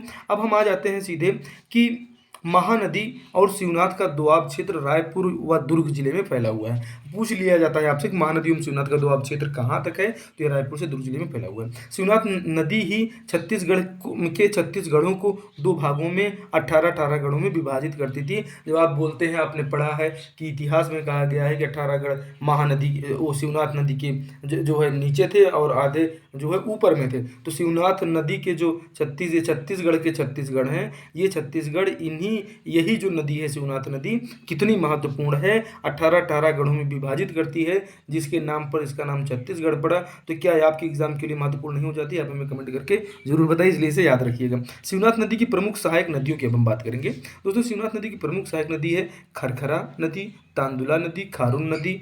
खारून नदी के तट पर क्या है, महादेव घाट आप जानते हैं। ठीक है, वहीं पर हमारे जमुनिया नदी, मनियारी नदी, अरपा नदी। ये शिवनाथ नदी की प्रमुख सहायक नदियां हैं, खरखरा, तांदुला, खारून। ठीक है, ऐसे सीधे या खरखरा, तांदुला, खारून, जमुनिया, मनियारी, अरपा, इन्हें आप याद रखिएगा। ये शिवनाथ नदी की प्रमुख सहायक नदियां हैं। खरखरा नदी पर दोस्तों बालोद जिले में मिट्टी से निर्मित बांध स्थित है, जिसे खरखरा जलाशय कहा जाता है। ये जलाशय है, जलाशय इसको कर लीजिएगा। तांदुला नदी का उद्गम भानु प्रतापपुर तहसील कांकेर में होता है। तांदुला नदी का उद्गम, जिस पर दोस्तों तांदुला जलाशय जो है बना हुआ है, बालोद जिले में स्थित है। और ये तांदुला जलाशय जो है दोस्तों, ये छत्तीसगढ़ राज्य की प्रथम परियोजना थी जो तांदुला नदी पर। और तांदुला नदी का उद्गम पूछा जाए तो भानु प्रतापपुर तहसील जिला कांकेर। और दूध नदी का उद्गम भी यहीं होता है, वो आप हमें कमेंट करके बताइएगा। ठीक है, आगे देखिए। मनियारी नदी के तट पर अमेरिका ताला गांव स्थित है, जहां जो अपना जल मदकू द्वीप के पास शिवनाथ नदी में गिराती है। तो मनियारी नदी जो है, इसीलिए इसका मधुपुर द्वीप का हमने आपको महत्व बताया कि मनियारी नदी का तट पर अमेरिकापा ताला गांव स्थित है और यहीं पर मधुपुर द्वीप के पास शिवनाथ नदी में ये मनियारी नदी जो है मिल जाती है। अरपा की सहायक नदी खारंग है जिस पर खूंटा घाट बांध या संजय गांधी परियोजना स्थित है, इसे आप याद रखिएगा। अरपा नदी का उद्गम नबीन जिला गौरेला पेंड्रा मरवाई स्थित खोडरी खोंगसरा पहाड़ी से होता है। अरपा नदी का उद्गम आपने देखा है, अरपा पैरी की धार वाला जो गाना है, इसके लेखक कौन है आप कमेंट बॉक्स में बताइएगा। आगे देखिए खारून नदी दोस्तों, खारून नदी का उद्गम पेटे चुआ पहाड़ी संजारी जिला बालोद से हुआ है, जो अपना जल सोमनाथ बलौदा बाजार के निकट शिवनाथ में गिराती है। तो सोमनाथ यहाँ भी है, यहाँ भी एक मंदिर है, यहाँ भी अपना जल गिरा देती है दोस्तों। रायपुर व तर्री घाट दुर्ग व खारून नदी के तट पर स्थित है, इसे आपको याद रखिएगा। जमुनिया नदी जो है शिवनाथ नदी की सहायक नदी के रूप में जानी जाती है, इसे भी आपको बिल्कुल नहीं भूलना है दोस्तों। महानदी अपवाह तंत्र के में ही अभी हम हैं। महानदी की उत्तर की ओर से जो है सहायक नदी की बात करें तो मांड नदी का उद्गम मैनपाट सरगुजा, माँ से मांड और माँ से मैनपाट, ये महानदी की उत्तर की ओर सहायक नदी है और ये जो मांड नदी का उद्गम है मैनपाट सरगुजा से होता है। मांड नदी दोस्तों चंद्रपुर के समीप महानदी में अपना जल विसर्जित कर देती है, तो मांड चंद्रपुर के समीप जो है महानदी मिल जाती है। मांड नदी व महानदी के संगम पर ही चंद्रहासिनी देवी का मंदिर स्थित है, इसे आप याद रखिएगा। जो है मांड नदी और महानदी के संगम पर चंद्रहासिनी देवी का मंदिर स्थित है, इसे आपको याद रखना है। महानदी की उत्तर की ओर से सहायक नदी ईब का उद्गम जो है खुर्जा पहाड़ी के रानी झूला नामक स्थान से हुआ है, जो पंडरापाट जशपुर में स्थित है। ईब नदी के रेत में सोने के कण पाए जाते हैं, इसका उल्लेख मिलता है, इसे आप एकदम फटाफट देखते चलिए। और अब आ जाइए गोदावरी अपवाह तंत्र में। गोदावरी अपवाह तंत्र छत्तीसगढ़ राज्य के दक्षिणी भाग में स्थित है। गोदावरी नदी के तट पर स्थित पोलावरम बांध छत्तीसगढ़, तेलंगाना व आंध्र प्रदेश के मध्य विभाजित है। पोलावरम परियोजना भी गोदावरी नदी पर संचालित है। इंद्रावती नदी गोदावरी की प्रमुख सहायक नदी है, इसे आपको बिल्कुल नहीं भूलना है, एकदम फटाफट अंदाज में देखते चलिए। इंद्रावती नदी का प्राचीन नाम आपसे पूछ लिया जाता है तो आपको बताना है मंदाकिनी है। इंद्रावती नदी का उद्गम कहाँ से हुआ है, तो इसका मुंगेर पर्वत कालाहांडी जिला उड़ीसा से हुआ है। मुंगेर पर्वत से जो है इंद्रावती नदी का उद्गम हुआ, जो कालाहांडी जिला उड़ीसा में पड़ता है। चित्रकूट जलप्रपात जिसे भारत का न्यायग्रा कहा जाता है, ये इसी इंद्रावती नदी पर स्थित है और यह पश्चिम की दिशा की ओर बहती है। चित्रकूट जलप्रपात इंद्रावती नदी पर स्थित है और यह नदी पश्चिम दिशा की ओर बहती है, इसे आपको याद रखना है। गोदावरी बेसिन व बस्तर का पठार की सर्वप्रमुख नदी है, जो बस्तर की जीवन रेखा मानी जाती है। कौन मानी जाती है, इंद्रावती, और जिसका प्राचीन नाम मंदाकिनी था, इसके आप याद रखना है। उद्गम मुंगेर पर्वत कालाहांडी जिला उड़ीसा से जो है दिमाग में अपने बैठाना है, ठीक है। इंद्रावती की प्रमुख सहायक नदियों की बात करें तो कोटरी नारंगी संखनी नदियां जो हैं, इसकी प्रमुख जो है सहायक नदियां हैं जिनका मिलन इंद्रावती में होता है। कोटरी नारंगी संखनी 3 नदियों को आप याद रखिएगा, इंद्रावती की सहायक नदियां हैं। कोटरी नदी का प्राचीन नाम पूछ लिया जाती है, परलकोट है, और परलकोट विद्रोह कब हुआ था, तो आप हमें बताइएगा, क्या 1910 में हुआ था, कब हुआ था। परलकोट विद्रोह के नेता कौन थे, इसे भी आप हमें बताइएगा, ठीक है दोस्तों। कोटरी नदी का प्राचीन नाम परलकोट मृदा, जो राजहरा की पहाड़ी से निकलती है, जो बीजापुर जिले में इंद्रावती में मिल जाती है दोस्तों। कोटरी नदी बेसिन राज्य के दक्षिण पश्चिम में स्थित है, इसे आपको याद रखना है, ये कई बार जो है पूछा गया है। अब आइए देखते हैं आगे। कोंडा गांव शहर नारंगी नदी के तट पर स्थित है, आपको याद रखना है। संखनी नदी का उद्गम नंदीराज चोटी पहले डेला से हुआ है। आगे देखिए, संखनी नदी का रंग लाल या रक्तांब है। अगला देखिए, नंदपुर पर्वत कोरापुट उड़ीसा ने सबरी नदी का उद्गम होता है। सबरी नदी का उद्गम कहाँ से होता है आपसे पूछा जाएगा, तो आप बताइए। नंदपुर पर्वत कोरापुट उड़ीसा से सबरी नदी का उद्गम होता है, जिसे हम भूले नहीं, हमें याद है। और यह एकमात्र जो है नदी है जिस पर कोंटा सुकमा से आंध्र प्रदेश से कुनावरम तक जल परिवहन जो है। तो कौन सी नदी दोस्तों, उड़ीसा ने सबरी जो है।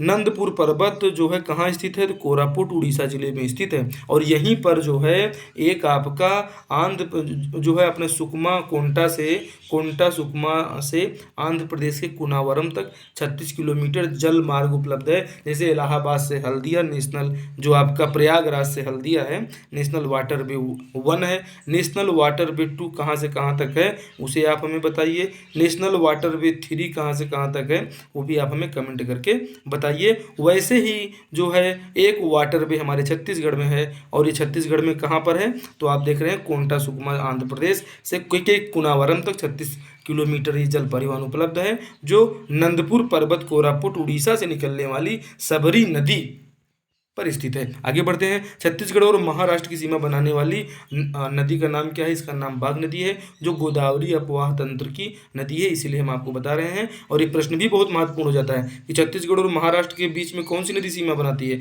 सीधे आपका आना चाहिए कि बाघ के ऊपर। दोस्तों, अभी तक आपने चैनल को सब्सक्राइब नहीं किया, सब्सक्राइब कर लीजिए और अपने दोस्तों में शेयर जरूर करिए। अभी बहुत स्लाइड बची हुई हैं, बहुत टाइम अभी नहीं लगेगा, लेकिन फिर भी आप समझिए 40 मिनट की क्लास अभी और होने वाली है, इसलिए आप जो है लगातार देखते रहिए। सोन गंगा नदी अपवाह तंत्र छत्तीसगढ़ का तीसरा अपवाह तंत्र है। सोन नदी अपवाह तंत्र की प्रमुख सहायक नदियां बनास, गोपद, नेऊर, रिहंद, कनार नदी आदि हैं। बनास नदी का उद्गम मांझटोली पहाड़ी से हुआ है, जो भरतपुर तहसील कोरिया में पड़ता है। दोस्तों, अब पूछा जाए गोपद नदी का उद्गम कहाँ से होता है? सोनहत पहाड़ कोरिया से होता है। बनास नदी का उद्गम कहाँ से होता है? तो मांझटोली पहाड़ी से हुआ है। दोस्तों, सोन नदी अपवाह तंत्र की प्रमुख सहायक नदियां कौन है? बनास, गोपद, नेऊर, रिहंद, कनार नदी को आपको याद रखना है। सोन नदी अपवाह तंत्र छत्तीसगढ़ का तीसरा अपवाह तंत्र है, इसे आपको भूलना नहीं है। अगली स्लाइड की तरफ हम लोग बढ़ते हैं। बहुत ही लंबी क्लास है दोस्तों। नेऊर नदी के बारे में पूछा जाए तो मध्य प्रदेश और छत्तीसगढ़ की मध्य सीमा बनाती है। अंबिकापुर तहसील जो है दोस्तों, सरगुजा की छुरी मतिरिंगा पहाड़ी से निकलने वाली रिहंद नदी सरगुजा की जीवन रेखा मानी जाती है। पूरा तात्विक स्थल महेशपुर रिहंद नदी के तट पर स्थित है। दोस्तों, ये छुरी मतिरिंगा की पहाड़ी है, यहाँ से जो है दोस्तों रिहंद नदी निकलती है, और यही रिहंद नदी सरगुजा की जीवन रेखा नदी मानी जाती है। ये कहाँ से निकलती है? तो छुरी मतिरिंगा की पहाड़ी अंबिकापुर से निकलती है। उत्तर प्रदेश के मिर्जापुर में रिहंद नदी पर गोविंद वल्लभ पंत जलाशय बनाया गया है, जो रिहंद बांध के नाम से मौजूद है। इसे आपको याद में बैठा के रखना है। आगे देखिए दोस्तों कि कन्हार नदी का बगीचा जो है जसपुर के बखोना चोटी से निकलती है। ये जो है, ये कन्हार नदी जो है दोस्तों, ये बागीचा एक तहसील है, जसपुर में पड़ती है। यहाँ ये बगीचा एक स्थान है। यही बगीचा में जो है, जसपुर जिले में बगीचा स्थित है, और यही बगीचा में बखोना चोटी है। यही बखोना चोटी से कन्हार नदी का उद्गम होता है। इस नदी के तट पर पुरातात्विक स्थल डीपाडी बलरामपुर स्थित है, इसे आपको याद रखना है। और दोस्तों, अगर आपको PDF चाहिए तो आप हमारे टेलीग्राम ग्रुप को ज्वाइन कर लीजिए, आपको सभी क्लासेस की PDF मिल जाएंगी। अब हम देखते हैं छत्तीसगढ़ के प्रमुख जलप्रपात। एक बार अपने मुंह पे हाथ फेर लीजिए और बताइए कि आपको ये क्लास कैसी लग रही है। और दोस्तों, मेहनत तो करना पड़ता है, क्योंकि बिना मेहनत किए सफलता नहीं मिलती है, और सफलता पाना है तो जीवन में कुछ ना कुछ नया करना होगा। क्योंकि आप ऐसे हाथ पे हाथ धरे बैठे रहेंगे तो कुछ नहीं होने वाला आपके जीवन में, कोई दूसरा आपके लिए करने वाला नहीं है। इसलिए आप अपने लिए खुद करिए, और आप अपने जीवन के संचालक हैं, आप अपना जीवन बनाते हैं, इसलिए अपने जीवन को अच्छे से अच्छा बनाइए। और आइए एक बार फिर से लगते हैं और देखते हैं छत्तीसगढ़ के सभी जलप्रपात। दोस्तों, हंसदेव नदी पर कोरिया जिले में 2 जलप्रपात स्थित हैं। एक जलप्रपात का नाम है अमृतधारा जलप्रपात, और दूसरे का नाम है गावर घाट जलप्रपात, इसे आप याद रखना है। दोस्तों, मैनपाट क्षेत्र सरगुजा की बात किया जाए तो यहाँ पर सरबंजा जलप्रपात स्थित है, और नदी पूछ लिया जाए किस नदी पर है तो ये मांड नदी पर स्थित है। दोस्तों, यहीं पर मैनपाट में ही टाइगर पॉइंट जलप्रपात भी स्थित है, इसे आपको याद रखना है। और कन्हार नदी पर दोस्तों कोठली जलप्रपात को नहीं भूलना है। कन्हार नदी, अभी हमने आपको तुरंत बताया था कन्हार नदी का उद्गम कहाँ से हुआ है, तो ये आप यहाँ पे देख लीजिए, बगीचा तहसील जसपुर, ठीक है, बगीचा में बगीचा से हुआ है, और यहीं बखोना चोटी है, ठीक है। तो इसे आप जरूर याद रखिएगा, बलरामपुर जिले में, ठीक है, कोठली जलप्रपात है। दोस्तों, अब आगे देखते हैं। कन्हार की सहायक नदी एक है चिनार या चनान, ऐसा नाम यहाँ पे मिलता है। यहीं पे एक है पवई जलप्रपात, जो बलरामपुर जिले में स्थित है। तो पवई जलप्रपात किस नदी पर है? कन्हार नदी। कन्हार की सहायक नदी चिनार या चिनान पर है। जसपुर जिले में रानीदाह जलप्रपात, राजपुरी जलप्रपात, दमेरा जलप्रपात, खुड़िया रानी जलप्रपात, दानपुरी जलप्रपात, भेड़िया पत्थर जलप्रपात, गुल्लू व भिंग राज जलप्रपात स्थित हैं। जसपुर जिले में इतने जलप्रपात हैं, और इसमें ये भी देख लीजिएगा कि जो शक्ति जिला बचा है, बना हुआ है, कहीं उसमें जो है का जलप्रपात तो नहीं चला गया। ईब नदी पर स्थित बेने जलप्रपात भी जसपुर जिले में ही आता है। जो बेने जलप्रपात कहाँ है? जसपुर जिले में। जसपुर जिले में इतने जलप्रपात हैं, अब आप इसको नहीं भूलेंगे, एक बार इसको वीडियो को रिवाइज जरूर कर लीजिएगा। रानीदाह जलप्रपात अब आपको याद रहेगा। दोस्तों, रानीदाह कई जलप्रपात हैं, आपको रानीदाह, रानी दरहा, इन्हें आपको याद रखना है। कहीं आपको दरहा मिलेगा, ये दरहा अलग जलप्रपात है, दाह अलग जलप्रपात है। इस सब के बारे में आप इसी क्लास में समझेंगे। बस एकदम धैर्य बना के बैठिए तो, और एकदम ठान लीजिए कि अब की बार तो परीक्षा क्वालिफाई करना, और अपने अंदर जोश भरिए, ठीक है। कि यहाँ पे हमारे यहाँ पृथ्वीराज चौहान जी जो है किस प्रकार से शब्दभेदी बाण चलाया करते थे। 4 हाथ 24 गज अंगुल अष्ट प्रमाण और एते पे सुल्तान है मत चूको चौहान। ऐसे ही परसों पेपर होने वाला है, परीक्षा है, चूकना नहीं है। आप चौहान जी देख रहे हैं, तिवारी जी देख रहे हैं, कोई भी आप क्लास को देख रहे हैं, आप क्लास को पूरा देखिए, आपको मजा आ जाएगा। केंदई जलप्रपात केंदई नदी पर है, कटघोरा तहसील में आता है। कांकेर जिले में दूध नदी पर स्थित है। क्या स्थित है? केंदई जलप्रपात। चर्रे मर्रे जलप्रपात पिंजारिन घाटी कांकेर में स्थित है दोस्तों, और पिंजारिन प्रपात पिंजारिन नदी में स्थित है, इसे आपको याद रखना है दोस्तों। अब हाँ आ जाते हैं नारायणपुर जिले में, देखते हैं तो खुरसेल झरना खुरसेल नदी पर है। हांदावाड़ा नोगू बाबा जलप्रपात नारायणपुर जिले में स्थित है। अब ये आ गया आपका रानी दराहा जलप्रपात, कहाँ है? ये भोरम देव अभ्यारण्य क्षेत्र में है, कवर्धा जिले में है, ठीक है। बीजापुर जिले में इंद्रावती नदी पर 7 धारा जलप्रपात है, इसे भी आपको बिल्कुल दिमाग में बैठा के रखना है दोस्तों। बस्तर जिले में इंद्रावती नदी पर चित्रकूट जलप्रपात स्थित, जिसे भारत का न्यायग्रह भी कहा जाता है। साथ ही छत्तीसगढ़ का सबसे बड़ा जलप्रपात है। छत्तीसगढ़ का सबसे ऊंचा जलप्रपात दोस्तों तीरथगढ़ जलप्रपात है, इसे आपको याद रखना है। बस्तर का कश्मीर कही जाने वाली बिनता घाटी में स्थित है तामड़ा घूमर जलप्रपात, जिसे मयूरा जलप्रपात भी कहा जाता है, इसे आपको याद रखना है। छत्तीसगढ़ का सबसे ऊंचा जलप्रपात पूछा जाए तो आपका तीरथगढ़ जलप्रपात होगा, और सबसे बड़ा जलप्रपात पूछा जाए तो आपका इंद्रावती नदी पर चित्रकूट जलप्रपात होगा, इसे आपको दिमाग में बैठा के रखना है। आगे देखते हैं दंतेवाड़ा जिले में आ जाए तो संकरी डंकरी नदी के संगम पर स्थित है सूरतगढ़ जलप्रपात। आप गुजरात मत जाइएगा साड़ी खरीदने, ठीक है। हाथी दरहा जलप्रपात को मेदिनी घूमर जलप्रपात कहा जाता है। ये फुलपाड़ है दोस्तों, ये फुलपाड़ जलप्रपात आरनपुर घाटी में स्थित है। गुप्तेश्वर जलप्रपात सबरी नदी सुकमा में स्थित है। सबरी नदी सुकमा पर रानी दरहा जलप्रपात यहाँ भी है। एक रानी दरहा जलप्रपात आपने भोरम देव वाले एरिया में देखा कवर्धा में, और एक ये सबरी नदी पर सुकमा में भी आप देख रहे हैं। इस वीडियो को आप एक बार जरूर रिवाइज करके देख लीजिएगा। मलगेर इंदुल जलप्रपात सबरी की सहायक नदी मलगेर नदी पर है। छत्तीसगढ़ में होने वाली परीक्षाओं के लिए हिंदी व्याकरण कंप्यूटर विज्ञान इतिहास दोस्तों, इन सभी चीज़ों के बारे में हमारे चैनल पे क्लासेस चलाई गई हैं। और अब हमारा सेशन आ जाता है क्वेश्चन आंसर का, ठीक है। अब क्वेश्चन आंसर में बताइए दोस्तों, निम्न में से किस वर्ष जो है मध्य प्रांत, इसके बारे में आपको बताना है, ठीक है, कि मध्य प्रांत का प्रशासकीय संभाग बना 1862, 1861, 1864, 1865 दोस्तों। तो हमारा जो छत्तीसगढ़ है ये मध्य प्रांत का प्रशासकीय भाग कब बना था? कि ये जो है 1862 ईस्वी में बना था, इसे आपको याद रखना है। 1862 एकदम पूरी तरह से 1862 आपका सही हो जाएगा, ऑप्शन ए में सही लग रहा है, ठीक है। तो उत्तर आपका हो जाएगा 1862, ठीक है। ये 1862 आपका सही है, जो है 1862 आपका उत्तर ए इसमें पूरी तरह से सत्य है, इसे आपको भूलना नहीं है। ए आपका इसका आंसर होगा 1862, ठीक है। आगे बढ़ते हैं, बहुत ही बेसिक क्वेश्चन है और बहुत ही लाजवाब। छत्तीसगढ़ का सर्वप्रथम नक्शा कब बनाया गया दोस्तों? आप सभी जानते हैं 1905 में बनाया गया, ये तो देखने वाली बातें रही है, ठीक है। छत्तीसगढ़ राज्य की प्रथम संकल्पना किसने की थी दोस्तों? पृथक छत्तीसगढ़ राज्य की प्रथम संकल्पना पंडित सुंदरलाल शर्मा ने की थी, ऑप्शन डी आपका इसमें सही हो जाएगा, ठीक है। पंडित सुंदरलाल शर्मा, ऑप्शन डी आपका सही है। छत्तीसगढ़ महासभा का गठन कब किया गया था? 1924, 1939, 1967, 1956। तो आप बताइए छत्तीसगढ़ महासभा का गठन कब किया गया था? हमें तो ऑप्शन डी टाइप का लग रहा है, बिल्कुल दोस्तों, ऑप्शन डी आपका सही है। 1956 में छत्तीसगढ़ महासभा का गठन किया गया था, ठीक है। आगे बढ़िए, मध्य प्रदेश के किस भाग को पृथक कर जो है छत्तीसगढ़ राज्य का निर्माण किया गया है? जो मध्य प्रदेश के किस भाग को पृथक कर, ठीक है। तो क्या कहीं दक्षिण पश्चिम तो नहीं है? आपको दक्षिण पश्चिम भी दिमाग में बैठाना है। क्या दक्षिण पश्चिम तो नहीं है? क्या दक्षिण पूर्व तो नहीं, उत्तर पूर्व है, उत्तर पश्चिम है?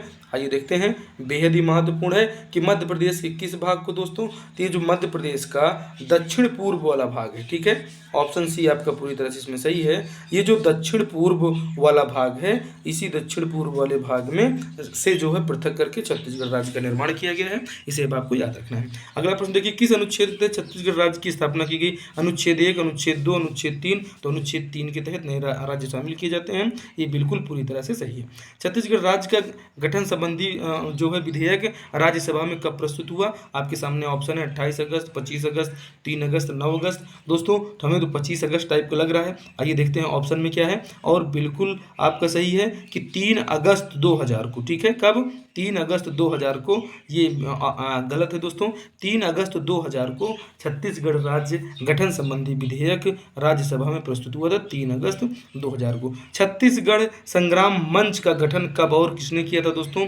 क्या 1956 में खूबचंद बघेल ने किया था, 1939 में पंडित सुंदरलाल शर्मा ने किया था, 1946 में ठाकुर प्यारेलाल सिंह ने किया था, या 1983 में शंकर गुहा न्योगु ने किया था दोस्तों? तो छत्तीसगढ़ संग्राम मंच का जो गठन है दोस्तों 1983 में शंकर गुहा न्योगी जी ने किया था। ऑप्शन डी आपका पूरी तरह से सही है। आगे देखिए दोस्तों, छत्तीसगढ़ राज्य का निर्माण किस पंचवर्षीय योजना के दौरान हुआ था दोस्तों? तो ऑप्शन डी आपका सही है, 9वीं पंचवर्षीय योजना के दौरान छत्तीसगढ़ राज्य का निर्माण हुआ था। रायपुर जिला परिषद में पृथक छत्तीसगढ़ की मांग कब की गई थी दोस्तों? तो रायपुर जिला परिषद में जो है पृथक छत्तीसगढ़ की मांग कब की गई थी? क्या ऑप्शन डी 1940 सही है, 1925, 1924 या 1939? कौन सा उत्तर आपका सही हो जाएगा, आप इसे बताइए दोस्तों। तो ऑप्शन ए जो है कि उस साल 1924 में जो है रायपुर जिला परिषद में पृथक छत्तीसगढ़ की मांग की गई थी, साल 1924। ऑप्शन ए आपका पूरी तरह से सही है। अगले प्रश्न की तरफ बढ़ते हैं। मुगल काल में छत्तीसगढ़ को किस नाम से जाना जाता? त्रिपुरी, रतनपुर, दक्षिण कोसल, महाकांतार। तो भाई दक्षिण कोसल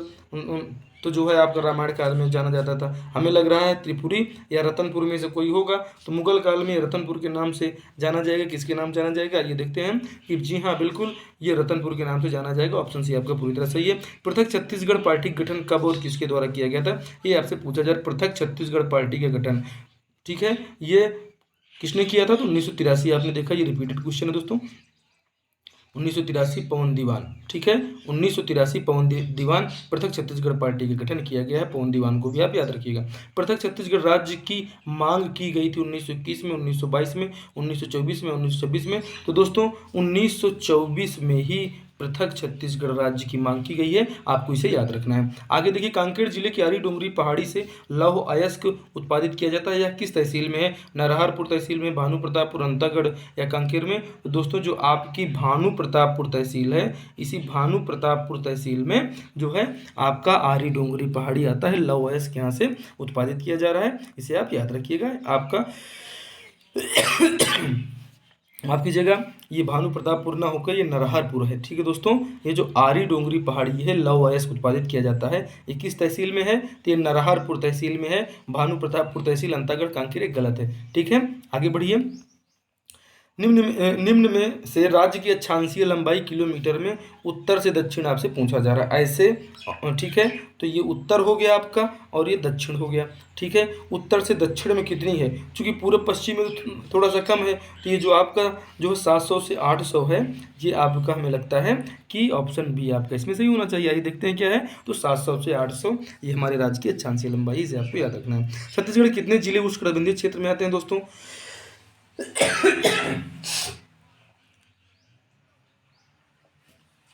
ये नवीन जिलों के हिसाब से नहीं है, ठीक है। उस समय जब 28 जिले थे, तो ये 28 जिलों के हिसाब से क्वेश्चन बना हुआ है कि 28 जिलों के हिसाब से छत्तीसगढ़ कितने जिले उष्णकटिबंधीय क्षेत्र में आते हैं। तो उस समय 28 जिले आते थे, इसे आप याद रखिएगा। निम्न में से कौन सा जिला कर्क रेखा पर स्थित है दोस्तों? तो आपको बताना है कोरबा, सरगुजा, जशपुर, बलरामपुर। इनमें तीनों में से एक जिला है जो कर्क रेखा पर स्थित है, आपको बताना है। तो बलरामपुर जो हमारा है कर्क रेखा पर स्थित है। भारतीय मानक समय रेखा निम्न में से किस जिले से होकर नहीं गुजरती? जांजगीर चांपा, सूरजपुर, जशपुर, महासमुंद किस जिले से होकर नहीं गुजरती? तो ऑप्शन सी आपको सही हो जाएगा, जशपुर से होकर नहीं गुजरती। भारतीय मानक समय रेखा एवं किस जिले में क्रॉस होती है, आपको ये बताना है, ठीक है। दोनों प्रश्न अलग अलग हैं। पहला प्रश्न था किस जिले में जो है नहीं जाती, अभी ये भारतीय मानक समय रेखा और कर्क रेखा, ये दोनों रेखाएं कब एक दूसरे को क्रॉस करती हैं? क्या जांजगीर चांपा में, कोरिया महासमुंद में दोस्तों? तो कोरिया जिले में एक दूसरे को क्रॉस करती हैं। माफ कीजिएगा, सर्दी का मौसम है दोस्तों, लेकिन क्लास बहुत ही धांसू होगी। 2 जून 2014 को गठित नवीन राज्य तेलंगाना छत्तीसगढ़ राज्य की किस दिशा में स्थित है, आपको बताना है। बहुत ही महत्वपूर्ण क्वेश्चन है। तो दक्षिण पश्चिम हमें लगता है आपको बताना चाहिए। देखिए क्या बता रहे हैं आप, बिल्कुल दक्षिण पश्चिम ही सही है कि जो है 2 जून 2014 को गठित नवीन राज्य तेलंगाना छत्तीसगढ़ राज्य के दक्षिण पश्चिम में स्थित है। 2 जून 2014 को गठित नवीन राज्य तेलंगाना से लगने वाला छत्तीसगढ़ का जिला कौन सा है निम्न में से? तो सुकमा आपको दिख रहा है, ऑप्शन डी आपका सही है। छत्तीसगढ़ की सीमा से सबसे कम सीमा साझा करने वाला राज्य कौन सा है? ये ऑप्शन में से आपको बताना है। इन ऑप्शन में के हिसाब से तभी क्या लग रहा है, आंध्र प्रदेश, लेकिन अभी जो है आंध्र प्रदेश की सीमा सबसे कम हो गई है। ठीक है, क्षेत्रफल की दृष्टि से सबसे छोटा सीमावर्ती राज्य निम्न में से कौन सा है? तो क्षेत्रफल की दृष्टि से ये चारों ऑप्शन में दिए गए हैं, ऑप्शन ए आपका सही है, झारखंड है। ठीक है, सीमावर्ती राज्य में छत्तीसगढ़ के सर्वाधिक जिलों को छूने वाला राज्य कौन सा है? तो आप जानते हैं कि उड़ीसा है, इसमें कोई पूछने वाली बातें नहीं है।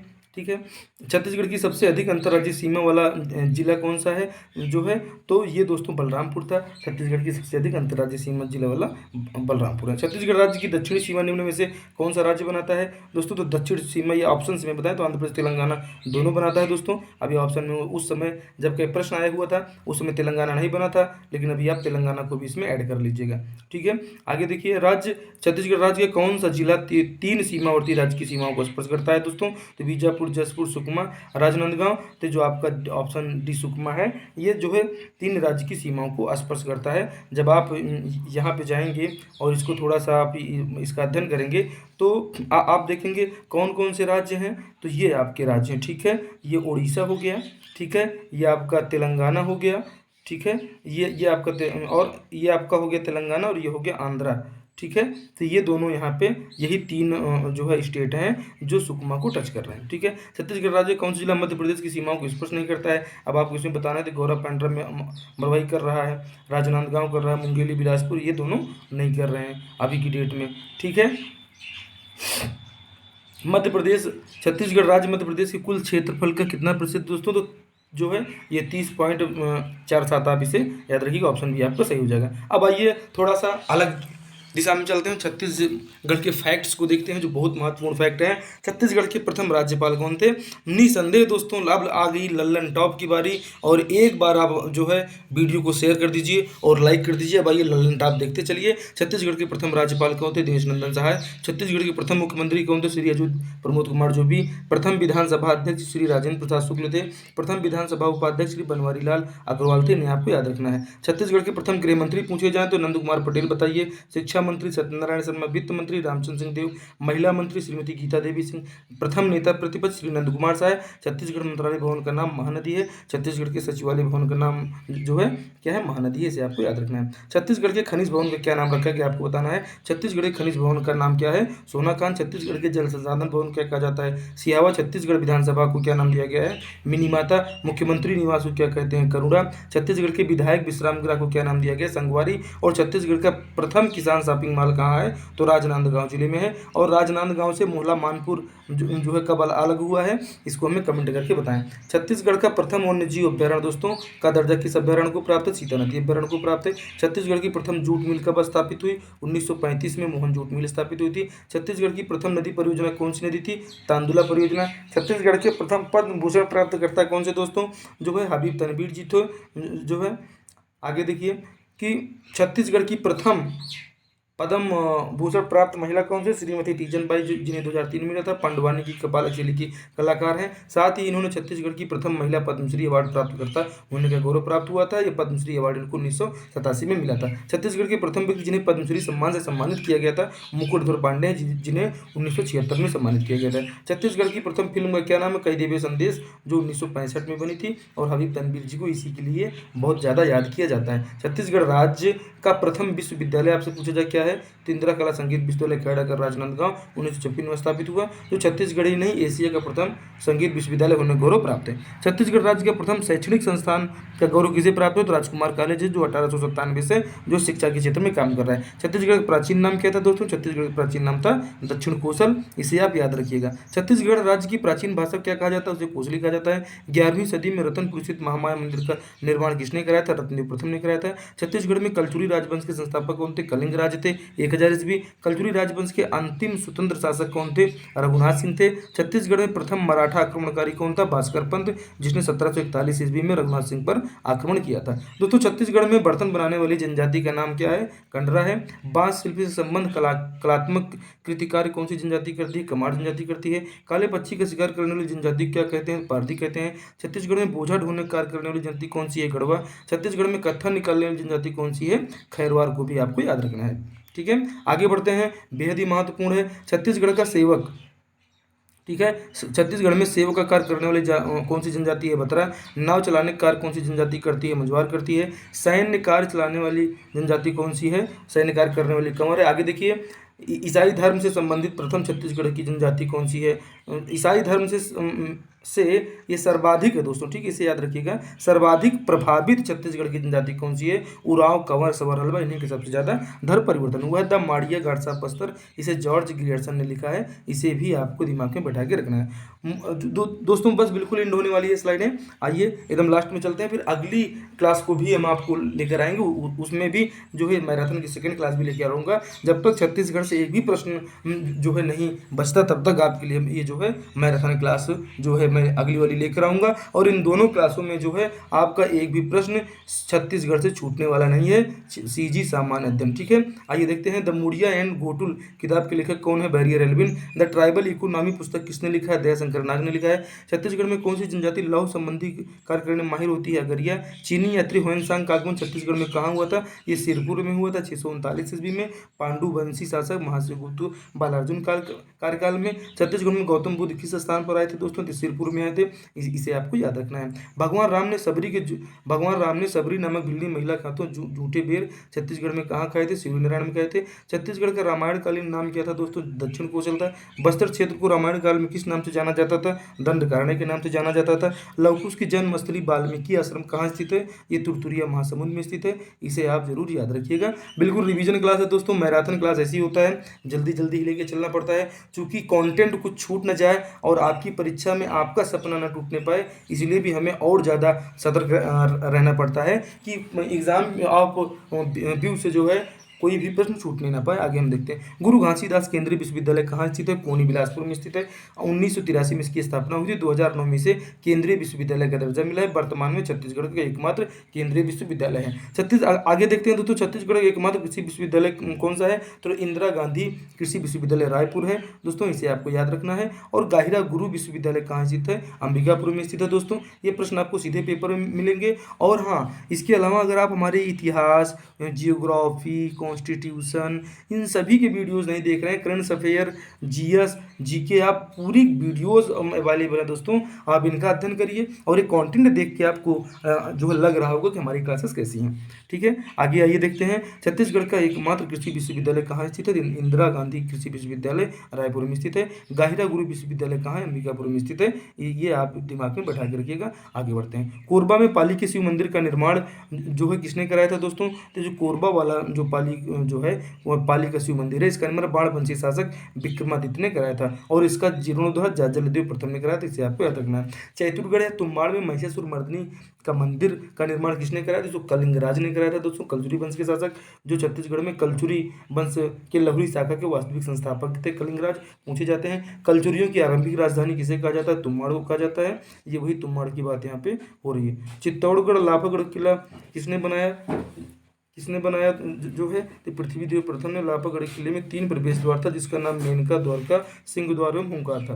दोस्तों छत्तीसगढ़ी भाषा राज दिवस कब मनाया जाता है? 28 नवंबर को। छत्तीसगढ़ी को राजभाषा के रूप में 28 नवंबर 2007 को स्वीकृति में थी। आगे देखिए, कर्क रेखा छत्तीसगढ़ के कितने जिलों से गुजरती है? 3 जिले आते हैं, कोरिया, सूरजपुर, बलरामपुर। अभी नए जिले बने हैं, उसके हिसाब से भी आप लोग एक बार देख लीजिएगा। ये छत्तीसगढ़ की मैराथन थी दोस्तों। ये मैराथन क्लास आपको कैसी लगी? और इस क्लास में आप हमें ज़रूर बताएंगे कि आपने कितने प्रश्न सही किए, और 102 बार देखिए, जरूर आपका एग्जाम निकलेगा। मैराथन पार्ट 2 बिल्कुल देखें, उसमें भी हम आपको छत्तीसगढ़ से सभी प्रश्न करवा रहे हैं। मिलते हैं अगली क्लास में। जय हिंद, जय भारत।